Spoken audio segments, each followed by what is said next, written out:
A state kidnapping under the cover of power, a president captured, a country humiliated, international law trampled. What's happening in Venezuela is not a special operation. It's not a necessary intervention. It's raw force. A political kidnapping on the scale of a sovereign state. And above all, a confession. International rules mean nothing in the face of military power. Today, it's not just Venezuela under attack. It's the very idea that a country can exist without a superpower's approval. This video is a geopolitical and editorial analysis. It is based on public information, official statements, and political interpretation. No violent action is encouraged or recommended. It is a critical commentary meant to understand international affairs and their stakes. What happened? The law of the strongest in action. The United States struck Venezuela. They neutralized strategic infrastructure. They imposed their superiority. They captured the head of state and took him out of his own country. This is fact, brutal, undeniable. Words don't matter. Speeches don't matter. When a foreign army enters a sovereign territory and removes the president, it has a name: aggression. Washington talks about justice. Washington talks about stability. Washington talks about transition. But history has taught us to be wary of the words of the powerful. Is international law an empty shell? The UN Charter clearly prohibits what just happened. The prohibition of the use of force is not a suggestion. It is supposed to be absolute. But this rule no longer applies to the powerful. Some countries break the rules whenever they want. They strike when they please. They ignore the law. There was no attack on them. No UN Security Council mandate. No consensus, nothing. Yet the operation still happened. So the question arises, what is the point of international law if the most armed states can ignore it with impunity? Are American justifications credible? We are told about a criminal regime. We are told about drug trafficking. We are told about a humanitarian crisis. But if these arguments were enough, then no global South country would ever be safe.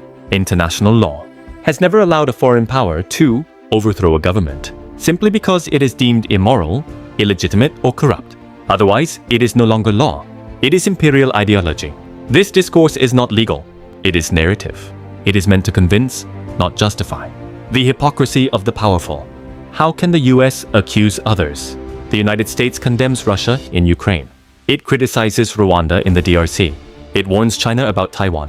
But how can they accuse these countries when they do the exact same thing elsewhere? In Venezuela, in other parts of the world, violating sovereignty, imposing force, ignoring the rules. This double standard destroys all legitimacy. How can one demand respect for international law when you trample it yourself?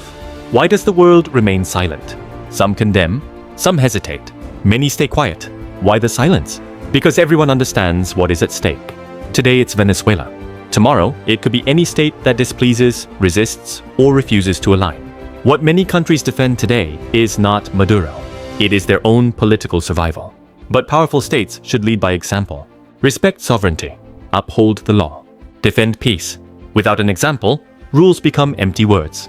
And some take advantage of this emptiness to break rules at will. This isn't an isolated case. Is it a method? Panama, Iraq, Libya. Always the same pattern. A demonized leader. An intervention presented as moral. A country destroyed. And no accountability for the aggressors. Venezuela is not an exception. It is one more step in a long series. If states truly wanted to lead, they would protect international law, instead of using it only when it suits them. What exactly is collapsing? What is collapsing is not a regime. It is the illusion of an international order based on rules. When a superpower alone decides who governs another country, sovereignty becomes a privilege, not a right.